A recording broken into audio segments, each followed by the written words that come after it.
ഈ അവസ്ഥ ഞാൻ കടന്നുപോയതാണ്. നിങ്ങൾക്കറിയാം മെയ് 17 വിഷയം 2008 എന്റെ അമ്മേനെ എന്റെ അമ്മയല്ല എന്ന് പറഞ്ഞ് അന്ന് ആ സമയത്ത് എന്റെ കൂടെ ഒരു സ്ത്രീയുണ്ട്, സന്തോഷ് മാധവന്റെ കൂടെ ഒരുപാട് സ്ത്രീകളുണ്ട്, ഭദ്രാനന്ദ് ഒരുത്തിയെ വെച്ചുകൊണ്ടിരിക്കുകയാണെന്ന് പറഞ്ഞിട്ട് എന്റെ വീട് ആക്രമിക്കാൻ വരുന്ന സമയത്താണ് അന്ന് ഞാൻ തോക്കെടുത്തുകൊണ്ട് ഇറങ്ങുന്നത്. അന്ന് അത് ആലുവ പോലീസ് സ്റ്റേഷനിലെത്തി. അതിന്റെ അനന്തരഫലം 6 പേരുടെ മരണത്തിൽ അടുത്ത മെയ് 17, 2009 വരെ അത് എത്തിച്ചേർന്നു. അന്ന് ഞാൻ അനുഭവിച്ചു ഈ വേദന എന്താന്ന്. കേരളത്തിൽ 14 വർഷം ഞാൻ ഭിക്ഷ എടുക്കുന്ന പോലെ ഞാൻ നടന്നു. ആരും എന്നെ സപ്പോർട്ട് ചെയ്യാനില്ല. തനിക്കാക്കി വിടക്കാക്കുന്ന ഈ ഒരു പൈശാചിക ചിന്ത പേറി നടക്കുന്ന കുറച്ച് ആൾക്കാരുണ്ട്. അവര് ഈ കുട്ടീനെ ഇത്രയും ക്രൂരമായിട്ട് സമൂഹത്തിൽ പോർട്രേറ്റ് ചെയ്യുമ്പോൾ അല്ലെങ്കിൽ പിക്ചറൈസ് ചെയ്യുമ്പോൾ ആരെങ്കിലും ഈ കുട്ടിയെ സഹായിക്കാൻ വരുമോ? ഇന്ന് അതാണ് ഞാൻ നിങ്ങളോട് പങ്കുവയ്ക്കാൻ ആഗ്രഹിക്കുന്നത്. കാരണം ഈ അവസ്ഥ ഇനി ഇതുപോലെ തന്നെ ഒരുപക്ഷെ ഇതിൽ നിന്നും ക്രൂരമായ അവസ്ഥകൾ നേരിടുന്ന പല സഹോദരിമാരും ഇവിടെയുണ്ട്. അവർക്ക് നമ്മളൊക്കെ ഇവിടെ ഉള്ളപ്പോ, നിങ്ങൾ എല്ലാവരും ഇവിടെ ഉള്ളപ്പോ ഇതുപോലെ ഒരു അവസ്ഥ ഉണ്ടാവാൻ പാടില്ല. നിയമത്തിന്റെ മുന്നിൽ ഈ പറയുന്ന ക്രിമിനലിനെ അയാൾക്ക് ബാക്കപ്പ് ചെയ്യുന്നത് ഇവിടുത്തെ ഒരു വലിയ വ്യവസായി ഗ്രൂപ്പാണ്. അതുപോലെ തന്നെ അയാളെ ബാക്കപ്പ് ചെയ്യുന്ന പൊളിറ്റിക്കൽ ആ ഗ്രൂപ്പ്, അതെല്ലാം ഇവരാരാന്ന് വെച്ചാൽ നിങ്ങളുടെ അടുത്തൊക്കെ പറഞ്ഞു തരുന്നുണ്ട്. അതുപോലെ ഒരു BJPയിലെ വനിതാ നേതാവ് കൂടെ ഇവരുടെ പിറകിൽ ഇവരെ ആക്രമിക്കാൻ നടക്കുന്നുണ്ട്. അവരുടെ മാധ്യമ ഓൺലൈൻ ഗുണ്ടകൾ, അതായത് മെയിൻ സ്ട്രീം മീഡിയ അല്ല, ഈ ഒരു യൂട്യൂബ് ചാനലും തുടങ്ങി പ്രത്യേകിച്ച് ഒരു രീതിയിലുള്ള ആധികാരികമില്ലാതെ ഇങ്ങനെ ഈ ആൾക്കാരെ പറ്റി ബാഡ് മൗത്ത് കൊണ്ട് ജീവിക്കുന്ന ഒരു വ്യക്തി ഇവരെ പറ്റി പറഞ്ഞ കാര്യങ്ങളൊന്ന് കേൾക്കണം. ഇത് പോലീസ് കൃത്യമായിട്ട് ഇതൊരു മാതൃകാപരമായ ഒരു നടപടി സ്വീകരിച്ചില്ലെങ്കിൽ, വിദേശ രാജ്യങ്ങളിലാണെങ്കിൽ നമുക്കൊക്കെ കാണാൻ പറ്റുന്നതാണ്, നമുക്കെതിരെ ഒരു കമന്റോ ഒരു പോസ്റ്റോ ഇട്ട് കഴിഞ്ഞാൽ അവൻ നാളെ അറസ്റ്റിലാണ്. ഇവിടെ ആർക്കെതിരെയും എന്തും പറയാം. അതുപോലെ ഈ ഒരു അമ്മ കുട്ടിയെ രക്ഷിക്കാൻ വേണ്ടിയിട്ട്, കുട്ടിയുടെ ജീവന് വേണ്ടിയിട്ട് അമ്മ എന്തും ത്യജിക്കുന്ന ഒരു അമ്മയാണ് നമ്മളിവിടെ കാണുന്നത്. ഈ കുട്ടിയുടെ മാനസികാവസ്ഥ ഒന്ന് നന്നാക്കാൻ വേണ്ടി സൈക്കാട്രിസ്റ്റ് ആണെന്ന് പറഞ്ഞ് സ്വയം പരിചയപ്പെടുത്തിയ അവന്റെ അടുത്ത് പോകുമ്പോൾ അവൻ കെട്ടിയിട്ട് റേപ്പ് ചെയ്യുന്നു. ഇത് കേരളമാണോ? ഇത് വളരെ സീരിയസ് ആയിട്ട് എടുക്കേണ്ട കേസാണത്. ഇത് നിങ്ങൾ തന്നെ ഇടപെട്ടാലേ ഇതിൽ എന്തെങ്കിലും ഇതാവുള്ളൂ. കാരണം ഈ കുട്ടിയെ പിച്ച് ചീന്തുകയാണ്. സോഷ്യൽ മീഡിയ നോക്കണം എന്തുമാത്രമാണ്.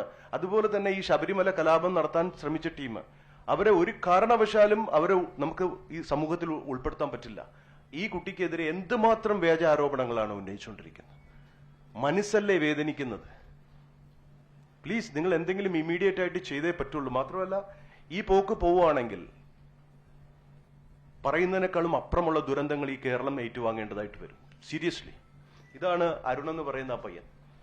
ആരെ കണ്ടാലും ഇവരെ പിടിച്ച് ഭർത്താവാക്കുക. കമന്റുകൾ നോക്കണം. ഓരോ VIP-കളുടെയും പേര് വെച്ചിട്ട് ഇവരുടെ ഭർത്താവല്ലേ അയാളല്ലേ ഇവരെ ഉപയോഗിക്കുന്നത്. എങ്ങനെ സഹിക്കാൻ പറ്റുക? ഒരു സ്ത്രീനെ 5000 വർഷമായിട്ട്, ഈ ഒരു സ്ത്രീയുടെ അവസ്ഥ മനസ്സിലായി, 5000 വർഷമായിട്ട് ഇതുപോലുള്ള പുരുഷന്മാർ ഈ സ്ത്രീകളെ പീഡിപ്പിക്കുകയും ചവിട്ടിത്തേക്കുകയും ചെയ്യുന്ന ചരിത്രം പഠിച്ചാൽ മനസ്സിലാവും. ഇവിടെ ഭാരതാംബയുടെ നാടാണെന്നാണല്ലോ പറയുന്നത്. ഇതും ഒരു ഭാരതാംബയുടെ ഇതല്ലേ? എന്തുകൊണ്ട് ഇവിടെ ബാക്കിയുള്ള പൊളിറ്റിക്കൽ പാർട്ടീസ് മുന്നോട്ട് വരുന്നില്ല? ഇതുപോലുള്ള സോഷ്യൽ ഇവിൾസിനെ സ്റ്റോപ്പ് ചെയ്യാൻ വരുന്നില്ല? ഇവൾ നമ്മളുടെ സഹോദരിയും കൂടിയാണ്. ഇന്നിപ്പോ ഞാൻ ഈ കുട്ടീനെ ഇവിടെ വിളിച്ചെടുത്ത് നിങ്ങളുടെ അടുത്ത് പറഞ്ഞത് ഞാൻ ഈ ഒരു അനുഭവം കടന്നുപോയ ആളാണ്. Please try to help. It's my humble request. എന്തെങ്കിലും പറയാനുണ്ടോ? എനിക്ക് ഒറ്റൊന്നേ ചോദിക്കാനുള്ളൂ. ഒരാളുടെ പേരിൽ ഒരു കേസ് കൊടുത്തെന്ന് വെച്ച് എങ്ങനെയാണ് ഹണി ട്രാപ്പുകാരിയാവുക എന്നുള്ളത്? ഈ കേസ് കൊടുക്കുന്നതും കേസ് തോൽക്കുന്നതും ജയിക്കുന്നതും ഒക്കെ സ്വാഭാവികമാണ്. ഈ കേരളത്തിൽ നടന്നുകൊണ്ടിരിക്കുന്ന കാര്യമാണ്. അവരുടേതൊന്നും എടുത്തു വെക്കാതെ എന്റേത് മാത്രം എടുത്തു വെച്ച് എന്നെ മാത്രം ഇങ്ങനെ ഉപദ്രവിക്കുന്നത് എന്തിന്റെ പേരിലാ? ഞാനൊരു ചിത്രം വരച്ചതിന്റെ പേരിലോ? അതല്ലേ സമൂഹം കാണുന്ന തെറ്റ്? അതിന് മാത്രം എന്താണ് ഈ തെറ്റുള്ളത്? ഞാൻ എന്റെ ഒരു കഴിവിനെയാണ് വിൽക്കുന്നത്, അത് കൃഷ്ണനാണ് എന്ന് പറഞ്ഞിട്ട് ഇങ്ങനെ മതപരമായിട്ട് ഓരോരുത്തര് മതം വിഷായിട്ട് തുപ്പുക ചെയ്യുന്നത്. അതിന്റെ ഇരയാണ് ഞാൻ. ഈ കൊടുത്ത കംപ്ലൈന്റുകളൊക്കെ നിങ്ങൾക്കൊന്ന് എടുത്ത് പരിശോധിച്ചാൽ അറിയാം എവിടുന്ന് എങ്ങനെയാന്നുള്ളത്. ആ FIRന്റെ അകത്ത് കറക്റ്റ് ഡീറ്റെയിൽ ചെയ്തു. എന്ത് ഇൻസിഡന്റ് ആണ് ഒരു വ്യക്തിയുടെ പേരിൽ കൊടുത്തെന്ന് വെച്ചാൽ എല്ലാവരുടെ പേരിലും ഞാനത് കൊടുത്തെന്ന് പറഞ്ഞു ഒരു തെളിവും ഇല്ലാണ്ട് സമൂഹത്തിന്റെ മുമ്പിൽ അത്രയ്ക്ക് എന്നെ അപമാനിക്കുക ചെയ്യുന്നത്. എനിക്കും എന്റെ കുടുംബത്തിനും പുറത്തിറങ്ങി നടക്കാൻ പറ്റാത്ത അവസ്ഥ വന്നിട്ടാണ് ഞാൻ ജീവിതം തന്നെ അവസാനിപ്പിക്കാൻ നോക്കി. എന്നിട്ടും നിർത്തിയിട്ടില്ല. ഇപ്പോഴും ഓൺലൈൻ ഓരോരുത്തർ യൂട്യൂബിൽ അവർക്ക് തോന്നുന്നത് പറയാ ചെയ്യുന്നത്. ഇതൊന്നും അവരുടെ അടുത്ത് തെളിവില്ല. എന്നാ തെളിവ് കൊണ്ടുവന്നിട്ട് പറയണ്ടേ? ഞാനൊരു സ്ത്രീയാണ് എന്നുള്ള പരിഗണന പോലും തരാതെയാണ് സ്ത്രീകൾ വരെ ഇത് പറയുന്നത്. അവരും ഒരു സ്ത്രീയാണ്, അതുപോലും ചിന്തിക്കാണ്ട് എന്നെ കുറിച്ച് പറയുന്ന ആൾക്കാരുണ്ട്. എന്തിനാണ് എന്നെ ഇങ്ങനെ ഉപദ്രവിക്കുന്നതെന്ന് എനിക്ക് അറിഞ്ഞൂടെ ഞാൻ ഇങ്ങനെ ചിത്രം വരയ്ക്കുന്നതിന്റെ പേരിലോ? അതാണോ സമൂഹം കാണുന്ന ഇത്രയും വലിയ തെറ്റ്?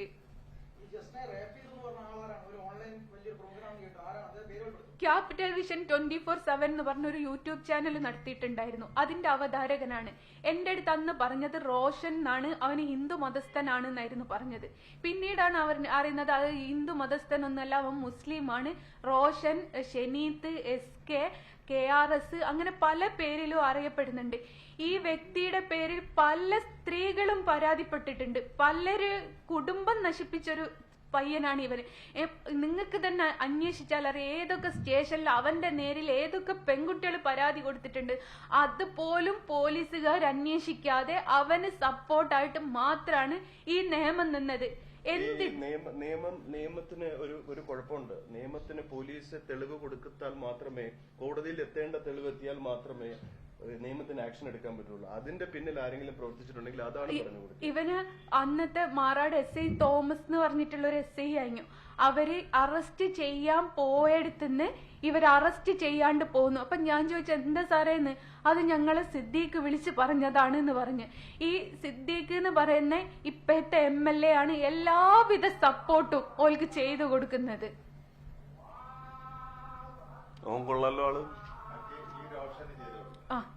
റോഷന്റെ ഫാമിലിയുടെ എന്തോ ആണ് പോലും ഈ സിദ്ദീഖ് എന്ന് പറയുന്നത്. അവരുടെ ചുറ്റുപാടൊന്നും നിങ്ങൾക്ക് അന്വേഷിച്ചാൽ അറിയാം. അവന്റെ ഉമ്മ ഒരു സഹകരണ ബാങ്കിൽ വർക്ക് ചെയ്യാണ്. മാന്തോട്ടം ബ്രിഡ്ജിന്റെ താഴെ കൂടെ അവിടെ ഒരു പള്ളിന്റെ അടുത്താണ് ഇവന്റെ വീട്. 1.5 കോടിയുടെ വീട്ടിലാണ് അവർ താമസിക്കുന്നത്. അവർക്ക് ഈ ഒരു സ്ത്രീക്ക് മാത്രമേ ആ കുടുംബത്തിൽ വരുമാനമുള്ളൂ. പിന്നെ ഇവര് ഇങ്ങനെ പൈസ ഉണ്ടാക്കുന്നു. എന്നിട്ട് പേര് മുഴുവനോ ഈ ലോണും കടബാധ്യതകളും ആയിട്ട് സാധാരണക്കാരായിട്ട് ജീവിക്കുന്ന എനിക്ക്, ഞാൻ ഇതൊക്കെ കൊണ്ടുണ്ട് നടക്കേണ്ട ഗതികേടാണ് എനിക്ക്. അരക്കിണർ ആ ഭാഗത്തേക്കും ഈ 2 വീട്ടിൽ നിന്ന് എനിക്ക് ഈ ഇൻസിഡന്റ് ഇങ്ങനെ തുടർന്നത് കൊണ്ടും ഇവൻ പൈസ ആവശ്യപ്പെടൽ കൂടിയത് കൊണ്ടും എന്റെ കുഞ്ഞുങ്ങളെ വീട്ടിൽ വന്ന് ഉപദ്രവിക്കുന്നത് കൊണ്ടുമാണ് ഞാൻ പരാതി കൊടുത്തത്. ഞാൻ അന്നത്തെ എന്റെ സാഹചര്യം എന്ന് പറയാന് അടിച്ചുറപ്പില്ലാത്തൊരു വീട്ടിലാണ് ഞാൻ താമസിക്കുന്നത്. 2017 അടിച്ചുറപ്പില്ലാത്തൊരു വീട്ടില് ഞാനും എന്റെ 2 മക്കളും ഇങ്ങനത്തെ ഒരു ബുദ്ധിമുട്ടൂടി അനുഭവിക്കുന്നതെന്ന് പറഞ്ഞതിന് ശേഷം ഗോകുലം ഗോപാലേട്ടൻ എന്ന് പറഞ്ഞൊരു മനുഷ്യനാണ് എന്റെ വീട് അടിച്ചുറപ്പാക്കി തന്നെ എന്റെ മാനം കാക്കാൻ സംരക്ഷിച്ച ഒരു മനുഷ്യനാണ്. ആ ഗോപാലേട്ടനെ പറ്റി വരെ ഇപ്പൊ സമൂഹത്തില് മോശമായിട്ട് സംസാരിക്കുന്നത്. ഇന്നേ വരെ ഒരു പടച്ചോന തുല്യല്ലാണ്ട് ഞാൻ ആ മനുഷ്യനെ കണ്ടിട്ടില്ല. അത്രത്തോളം വൃത്തികെട്ട മനസ്സുള്ള ചിന്താഗതിക്കാരാണ് ഈ സമൂഹത്തിലുള്ളത്. ശോഭാ സുരേന്ദ്രൻ എന്ന് ആ ഒരു വീഡിയോയിൽ അവർ മെൻഷൻ ചെയ്യുന്നുണ്ട്. 2-3 പ്രാവശ്യം മെൻഷൻ ചെയ്യുന്നുണ്ട്.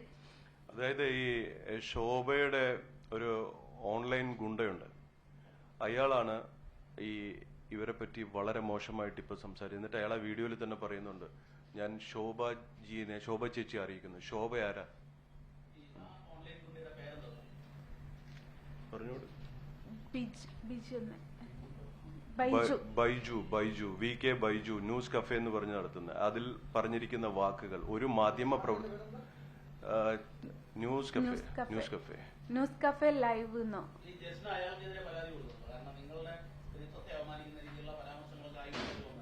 ഞാൻ പരാതി കൊടുക്കുന്നുണ്ട്.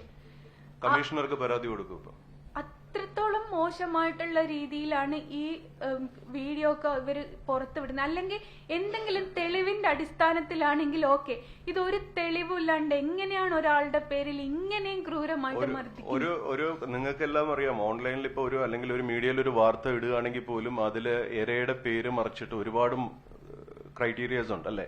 ഇതൊന്നുമില്ല, വെറും 3rd റേറ്റ്. അത് ഉപയോഗിക്കുന്ന ഭാഷകൾ കാണണം. അതും ഇത് പോകുന്നുണ്ട്.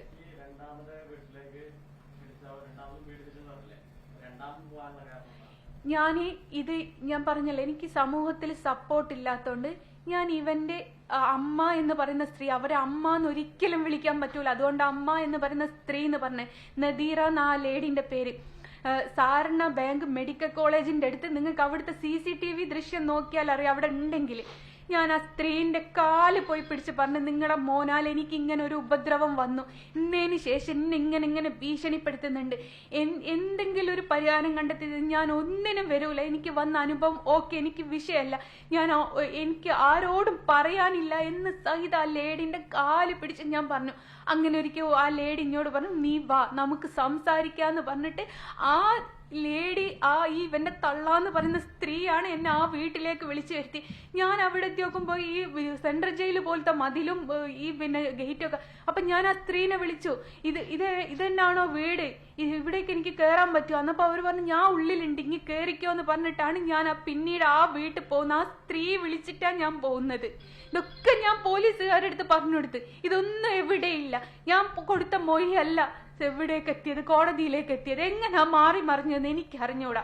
പിന്നെ ആ കേസ് തോറ്റിട്ട് ഞാൻ ഹൈക്കോടതി പോവാതിരുന്നത്, ഒരു പെണ്ണ് പീഡിപ്പിക്കപ്പെട്ടു എന്ന് പറഞ്ഞിട്ടു കോടതി പോയിട്ട് പിന്നെ അവന്റെ വക്കീലിന്റെ ചോദ്യത്തിന്റെ മുമ്പിലും മക്കളെ ജീവിതത്തിൽ ഒരു പെണ്ണും അനുഭവിക്കാത്ത മുഴുവനോ ആ വക്കീൽ അവിടെ കുത്തിരുന്ന് ചോദിച്ചപ്പോ ഞാൻ സ്വയം പിന്നെയും നാണം കെടുക ചെയ്യുന്നത്. പിന്നെ ഞാൻ എന്തിനു മുമ്പോട്ട് പോകണം? എന്നിട്ട് ഞാൻ ക്ഷമിച്ച് സഹിച്ചു വീട്ടിൽ കുത്തിരുന്ന്, എന്നിട്ട് ഉപദ്രവം സഹിക്കാൻ പറ്റാത്ത ഇങ്ങനെ ബേക്കിൽ നിന്ന് അടിച്ചോണ്ടിരിക്കുക. എന്തിനാണ് എന്നെ ഇങ്ങനെ ഉപദ്രവിക്കുന്നതെന്ന് എനിക്ക് മനസ്സിലാവുന്നില്ല. അതാണ് എനിക്ക് ചോദിക്കാനുള്ള. അല്ലെ എന്തെങ്കിലും തെളിവിന്റെ അടിസ്ഥാനത്തിലാണ് ഓക്കെ. ഏതെങ്കിലും ഒരു വ്യക്തിന്റെ കയ്യിൽ നിന്ന് ഞാൻ പൈസ മേടിച്ചെന്നോ അല്ലെ ഏതെങ്കിലും ഒരു വ്യക്തിനെ ഞാൻ ഹണി ട്രാപ്പ് പെടുത്തിന്നോ ആരെങ്കിലും ഒരാളെ കൊണ്ടുവരട്ടെ വരും. വേണ്ട, ഒരുപാട് ആൾക്കാർ അന്വേഷണമായിട്ട് ഇറങ്ങുന്നില്ല. എന്തുകൊണ്ട് എന്റെ പേരിൽ അന്വേഷണം നടത്തുന്നില്ല? നിങ്ങൾ ആരെങ്കിലും ഒന്ന് പറ, എന്റെ പേരിൽ ഒരു അന്വേഷണം നടത്താന്. സകല ഡീറ്റെയിലും ഞാൻ തരാം, എന്റെ അക്കൗണ്ട് നമ്പർ വരെ ഞാൻ തരാം. ആരുടെയെങ്കിലും എനിക്ക് ഫോട്ടോ ഓർഡർ വരുന്നുണ്ട്, അതിൻ്റെതല്ലാതെ ഞാൻ അതിന്റെ കറക്റ്റ് ഡീറ്റെയിൽ വരെ ഞാൻ ഒരു ഡയറിയിൽ എഴുതി വെക്കുന്നുണ്ട്. ഞാൻ വേണേ നിങ്ങൾക്ക് കാണിച്ചു തരാം. ഇത്രത്തോളം എന്റെ ആരോടെങ്കിലും എന്റെ പേരിൽ ഒരു അന്വേഷണം ഇടാൻ പറഞ്ഞോളൂ. എന്നിട്ട് എന്തെങ്കിലും ഒരു തെറ്റ് ഞാൻ ചെയ്ത് ഒരു സ്ത്രീ ഒന്ന് കൂടുതൽ കേസ് കൊടുത്ത അവൾ എങ്ങനെയാ മോശക്കാരിയാവുക? നിങ്ങൾ ഇവര് കൊടുത്ത കേസിൽ ഒന്ന് പീഡന കേസ്, രണ്ടാമത്തെ കേസ് ഇവര് വണ്ടി തട്ടിയ കേസ്, ഒരാൾ എന്നെ തല്ലിയത്, ഇതെങ്ങനെ ഹണി ട്രാപ്പ് ആവുമെന്നുള്ളതാണ്. നമ്മുടെ ആൾക്കാർ എത്ര ക്രിമിനൽ മൈൻഡിലാണ് ഒരാളെ നശിപ്പിക്കുന്നതെന്ന് നോക്കണം. മാറാട് പോലീസ്, കോഴിക്കോട് കോടതിയില് അതിന്റെ പകർപ്പ് വെച്ച്, അതാണ് എനിക്ക് കുറ്റവിമുക്തനാണ്. തെളിവ് കൊടുത്തില്ല ദീപക് ജി, തെളിവ് കൊടുത്തിട്ടില്ല. പിന്നെ എങ്ങനെ കോടതിക്ക് ആക്ഷൻ എടുക്കാൻ പറ്റും? പോണ്ടെന്ന് ചോദിച്ചാൽ അത്രക്കുള്ള ചോദ്യങ്ങളാണ് എന്റെ അടുത്ത് ചോദിച്ചത്. അത് അവർക്ക് മനസ്സിലാവും. ഇനി പോകും. ഇത് നമ്മുടെ സഹോദരിയാണെങ്കിൽ ഇനി കോടതിയിൽ പോകും. അതുപോലെ തന്നെ ഇവരെ ആക്രമിക്കാൻ വേണ്ടിയിട്ട് നടക്കുന്ന ആൾക്കാര് ഒരു കാര്യം കൂടെ, ഇന്ന് തൊട്ട് നിങ്ങളുടെ എല്ലാവരുടെയും എന്റെയും നമ്മുടെയും കൂടെ സഹോദരിയായത്. ഇനി നമ്മളെല്ലാവരെയും മാറ്റി നിർത്തിയിട്ട് ഈ കുട്ടീനെ ആക്രമിക്കാൻ പറ്റുമോ ഇല്ല എന്നുള്ളത് അവര് തെളിയിക്കേണ്ട കാര്യമാണ്. ശരിയല്ലേ?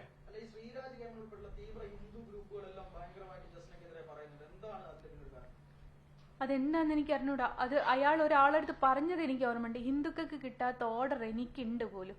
ഞാൻ വിൽക്കുന്നത് എന്റെ കഴിവിനെയാ. പിന്നെ ഞാൻ ചിത്രം ഞാനല്ല വരയ്ക്കുന്നത്, മറ്റുള്ള ആരോ വരയ്ക്കുകയാണ്, എന്നിട്ട് ഇത് ഞാൻ സെയിൽ ചെയ്യാണെന്ന് പറയുന്നത്. എന്റെ നാട്ടിൽ വന്ന് ആർക്ക് വേണമെങ്കിലും അന്വേഷിച്ചു നോക്കാം. എന്റെ നാട്ടിലുള്ള ഓരോ മനുഷ്യൻ എന്റെ വീട്ടിൽ വരുന്നപ്പോ കാണില്ല. എന്റെ വീട്ടിൽ ഞാനും എന്റെ 2 മക്കളും എന്റെ അനിയനുമാണ് താമസിക്കല്. ഹസ്ബൻഡ് ഗൾഫിലാണ്.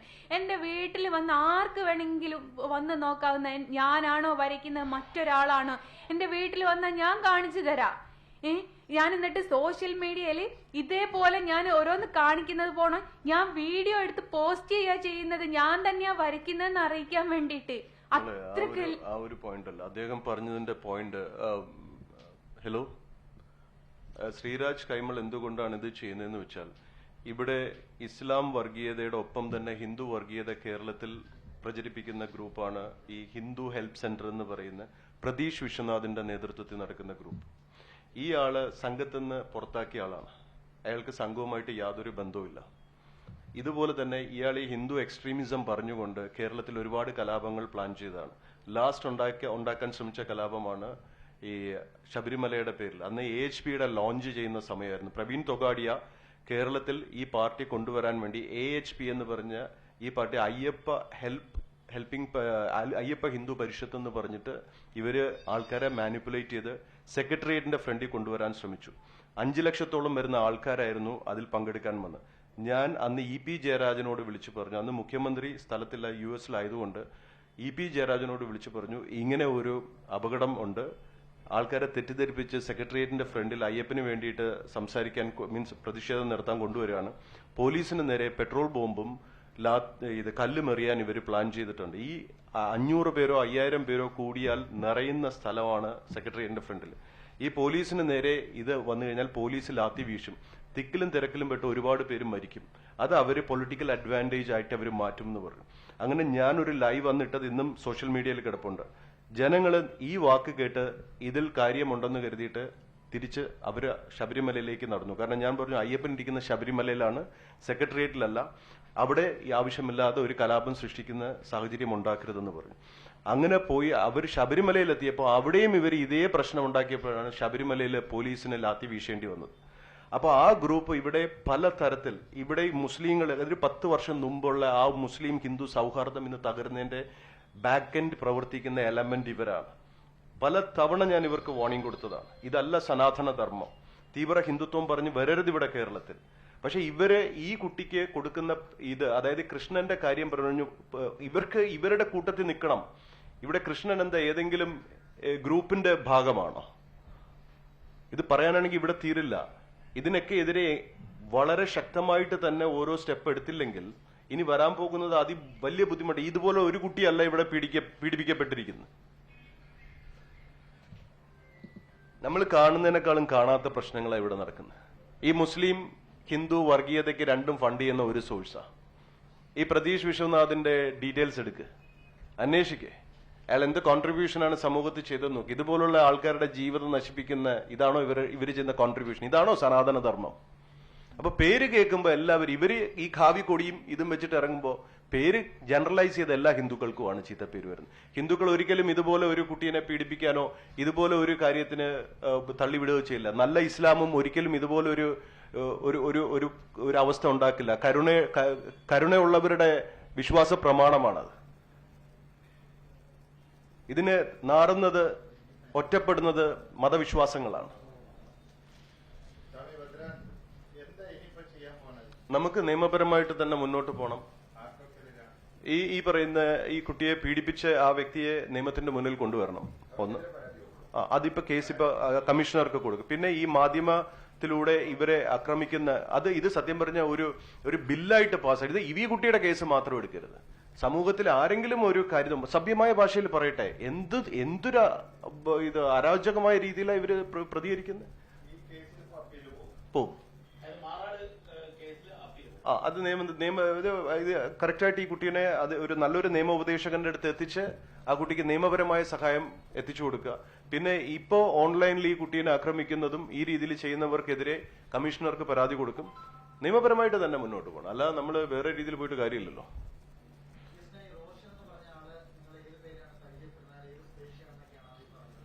ഈ റോഷൻ എന്നോട് പറഞ്ഞത് അവന് നിംഹാൻസ് ഹോസ്പിറ്റലിലത്തെ ഡോക്ടറാണെന്നാണ് എന്റെ അടുത്ത് പറഞ്ഞത്. ഞാനത് വിശ്വസിച്ച്, അങ്ങനെയാണ് ഞാന് അവരെങ്ങനെ പരിചയപ്പെടുന്നത്? എന്റെ ഒരു സുഹൃത്ത് മുഖാന്തരാണ്, രതീഷ് കല്യാൺ എന്ന് പറഞ്ഞൊരു സുഹൃത്താണ്. ഈ കുട്ടിയുടെ വിഷയം ഇങ്ങനെ കേട്ടപ്പോ എന്നോട് പറഞ്ഞ് ഹോസ്പിറ്റലിലൊന്നും പോണ്ട മോൻ, അതിനകത്തൊന്നുള്ള വിഷയമല്ല, ഓൻ എന്താന്നുള്ളത് നമ്മളല്ലാതെ നോക്കുക, എന്നുവെച്ചാല് ഒരു റെക്കോർഡ്സ് ആയിട്ട് നിക്കണ്ട, കുട്ടിയുടെ ഭാവിക്ക് അത് ബാധിക്കും. അതുകൊണ്ടാണ് ഇങ്ങനത്തെ ഓൻ്റെ ഒരു സുഹൃത്ത്, രതീഷിന്റെ സുഹൃത്തായത് കൊണ്ടാണ് എന്നെ പരിചയപ്പെടുത്തിയത്. ഇവന് എന്റെ ചുറ്റുപാടൊക്കെ ആദ്യം ഇവന് എന്റേന്നില്ല, ഈ ഒറ്റപ്പെട്ട് നിൽക്കുന്ന സ്ത്രീകളുടെ, അല്ലെ കുടുംബത്തിൽ എന്തെങ്കിലും ഇഷ്യൂ ആയിട്ട് നിൽക്കുന്ന സ്ത്രീകളുടെ പലരുടെയും കുടുംബത്തിൽ കയറിയിട്ട് പല അതിക്രമവും ചെയ്തിട്ട് പലരും പരാതി കൊടുത്തൊരു പയ്യനാണ് ഇവന്. ഇവന്റെ മുഖം ഇതുവരെ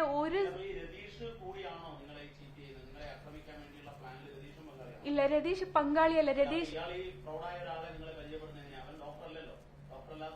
അപ്പൊ തീർച്ചയായിട്ടും അവനും ഇൻവോൾവ്മെന്റ് ഉണ്ടാവും.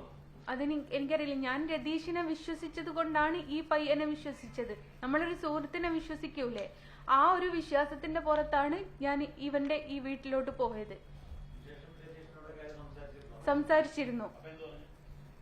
ഓനെന്ത് പറയാ, എവിടുന്നോ പരിചയപ്പെട്ടതാണോ അല്ലെ, ഇവരുടെ കയ്യിൽ ഒരു സ്ക്രിപ്റ്റ് ഉണ്ടായിരുന്നു, അതിന് വേണ്ടിയിട്ട് ഇവര് സിനിമ ചെയ്യാൻ വേണ്ടിയിട്ട് പരിചയപ്പെട്ട ആ പരിചയം മാത്രമേ ഉള്ളൂ എന്ന് ഇത് പറഞ്ഞതിന് ശേഷമാണ് രതീഷ് എന്നോട് പറയുന്നത്. ഞാൻ കരുതി രതീഷിന്റെ ഒരു സുഹൃത്ത്, വർഷങ്ങളായിട്ട് അറിയാവുന്ന സുഹൃത്താണ് എന്നാണ് ഞാൻ കരുതിയത്. പക്ഷെ അവര് റീസെന്റ് എവിടുന്നോ പരിചയപ്പെട്ടതാന്നുള്ളത് ഇതിന്റെയൊക്കെ ഇഷ്യൂവിന് ശേഷമാണ് ഞാൻ അറിയുന്നത്.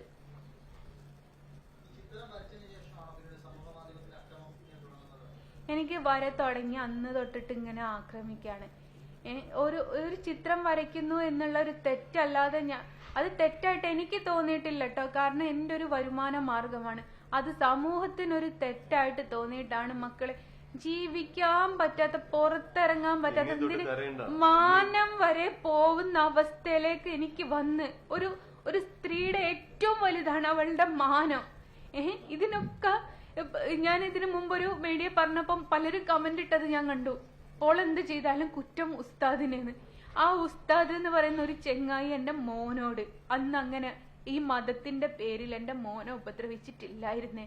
എന്റെ മോൻ ഇങ്ങനെ ഒരു ഇഷ്യൂ ഉണ്ടായിട്ടില്ലായിരുന്നേ. ഇന്നും അഭിമാനത്തോടെ ഞാനും നിൽക്കാൻ ഓരോ സ്ത്രീകളെ പോലെയും എനിക്കത് നിൽക്കാൻ പറ്റാത്ത ഇങ്ങനത്തെ ഒരു ഇഷ്യൂ. ഈ ഉസ്താദന്മാരും സ്വാമിമാരും ഒക്കെയാണ് പ്രശ്നം. ഉസ്താദ് വെറുതെ മോനെ തല്ലുക. ഒരു ദിവസം നേരം വൈകി എന്ന് പറഞ്ഞ തല്ലുന്നത് കുറുവങ്ങാട് മദ്രസയിലുള്ള. എന്നിട്ട് ഒരു ദിവസം നേരം വൈകി എന്ന് പറഞ്ഞ തല്ലാണ്. ഇവൻ നേരത്തെ ചെല്ലു, അന്ന് പഠിച്ചിട്ടില്ല എന്ന് പറഞ്ഞ തല്ലു. ഇവൻ പഠിച്ചു ചെല്ലുമ്പോ ഹോംവർക്ക് ചെയ്തിട്ടില്ല എന്ന് പറഞ്ഞ തല്ലു. എന്നിട്ട് എന്നെ വിളിച്ച് എന്നെ ഉപദേശിക്കും. എനിക്ക് മദ്രസയിലേക്ക് ചുരിദാർ ഇട്ട് പോകാൻ പറ്റൂല, പർദ്ദ നിർബന്ധാണ്. എന്നോട് ഒരിക്കൽ പറഞ്ഞു, ചുരിദാർ ഇട്ട് ചെന്ന സമയത്ത് എന്നോട് പറഞ്ഞു ചുരിദാറിൽ ഇവിടെ വരരുത്. ഞാൻ ചോദിച്ചു അതെന്താ ഉസ്താദ്, ബാക്കിയുള്ള പാരന്റ്സ് മാക്സി സഹിതം ഇട്ടിട്ട് വരുന്നുണ്ട്, അതൊന്നും നിങ്ങൾ അറിയണ്ട, നിങ്ങൾ ഇവിടെ പർദ്ദ ഇട്ടിട്ട് വന്നാൽ മതി എന്നാണ് എന്നോട് പറഞ്ഞു. നീ ഇസ്ലാമിന് വിരുദ്ധമായിട്ടാണ് ചെയ്യുന്നത്, ഇത് എത്രത്തോളം വലിയ പാപാണെന്നറിയോ, അഹിന്ദുക്കൾക്ക് വിളക്ക് കത്തിക്കാനുള്ള ഒരു അവസരം നീ ഉണ്ടാക്കി കൊടുക്കുന്ന പറഞ്ഞു. ഭയങ്കര ഉപദേശം എന്നെ വിളിച്ചു വരുത്തിയിട്ട്. ഞാൻ പറഞ്ഞു ഉസ്താദെ ഞാനല്ല, എന്റെ മകനാണ് ഇവിടെ പഠിക്കാൻ വരുന്നത്, നിങ്ങൾ അവന്റെ കാര്യം നോക്കിയാൽ മതി എന്ന് പല പ്രാവശ്യം ഞാൻ ഉസ്താദിനോട് പറഞ്ഞു. പിന്നെ ഇയാളുടെ വിളി ഇങ്ങനെ കൂടിയ സമയത്ത് അവൻ പോയി നോക്കുമ്പോ ഇവന്റെ കയ്യുമ്മ ചരടൊക്കെ ഉണ്ട്. അത് ഒന്നും കൂടി ഉസ്താദ് ഉണ്ടാക്കി. ഇതിന്റെയൊക്കെ ബലിയാടാവുന്നത് എന്റെ മോന്. പിന്നീടാണ് ഇവന് സ്കൂള് മദ്രസ എന്നുള്ളത് ഭയങ്കര ഇഷ്യൂ ആയി വന്നത്. അങ്ങനെയാണ് ഇവന് ഇങ്ങനത്തെ ഒരു വിഷയം വന്നത് ജീവിതത്തില്. നമ്മൾ കാണുന്ന കാഴ്ചയും ഈ സംഭവം കണ്ടോ, ഈ മതപരമായിട്ട് ആൾക്കാരെ എങ്ങനെയാ ട്രീറ്റ് ചെയ്യണമെന്ന് കണ്ടോ. ഇതൊക്കെ ഇന്ന് ഒരു ആള് കേരള സമൂഹത്തോട് തുറന്നു പറയണം അവരുടെ അനുഭവം. ഇതുകൊണ്ട് എല്ലാ മുസ്ലിങ്ങളും മോശക്കാരാവണമെന്ന് പറയാനും പറ്റില്ല, എല്ലാ ഹിന്ദുക്കളും മോശക്കാരാണെന്ന് പറയാൻ പറ്റില്ല. ഇതിനകത്തെ ഈ മതവിഭാഗം അവരെങ്ങനെയാണോ സൊസൈറ്റിനെ മാനിപ്പുലേറ്റ് ചെയ്യുന്നത് അതനുസരിച്ച് സമൂഹം മാറിക്കൊണ്ടിരിക്കും. അതുകൊണ്ടാണ് ഞാൻ നേരത്തെ പറഞ്ഞതും ഈ മതവും ഇതൊക്കെ എന്നും മാറിക്കൊണ്ടിരിക്കുന്ന സാധന. ഇവർക്കൊരിക്കലും ആത്മീയപരമായിട്ടൊരു ഉണർവ് കൊടുക്കാൻ പറ്റില്ല. സോ ഞാൻ നിങ്ങളോട് അപേക്ഷിക്കുകയാണ്,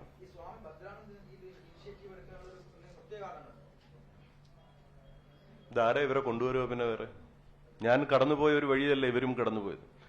ഇവരും എന്റെ അമ്മ അനുഭവിച്ചതിന്റെ വേറൊരു രീതിയിൽ ഒരു വേദന അനുഭവിച്ചില്ലേ? ഇതുപോലെ ഒരു ഗതി ഒരു സഹോദരിക്ക് പിന്നെ കേരളത്തിൽ ഉണ്ടാവാൻ പാടില്ല. ഒരു പ്രശ്നം വന്നു കഴിഞ്ഞാൽ ആരെങ്കിലും കൂടെ നിൽക്കുവോ? നമ്മുടെ സമൂഹത്തിന്റെ രീതിയല്ലേ. സോ നിങ്ങളിത് വേണ്ട വിധത്തിൽ കൈകാര്യം ചെയ്യുന്നുള്ള വിശ്വാസത്തോടുകൂടി നിർത്തുകയാണ്. ഈ കുട്ടിയെ ഇവിടുത്തെ സർക്കാർ പ്രൊട്ടക്ട് ചെയ്യണം. ഏത് നിമിഷവും എന്ത് ആക്രമണവും ഈ കുട്ടിക്ക് നേരെ ഇനി ഉണ്ടാവാം. അതുകൊണ്ട് ഇതിന്റെ ദേഹത്തൊരു മണ്ണ് നുള്ളിയിട്ടാൽ അതിന്റെ സമാധാനം പറയേണ്ടത് ഈ പറയുന്ന രാഷ്ട്രീയ നേതാക്കളും അതുപോലെ തന്നെ ഇവർക്കെതിരെ നിന്ന ഗ്രൂപ്പുമാണെന്നുള്ളത് ഞാൻ ഒന്നുകൂടെ പറയുക. പോലീസ് പ്രൊട്ടക്ഷൻ ഈ കുട്ടിക്ക് കിട്ടണം. So we are going to file a case against those culprits. Thank U.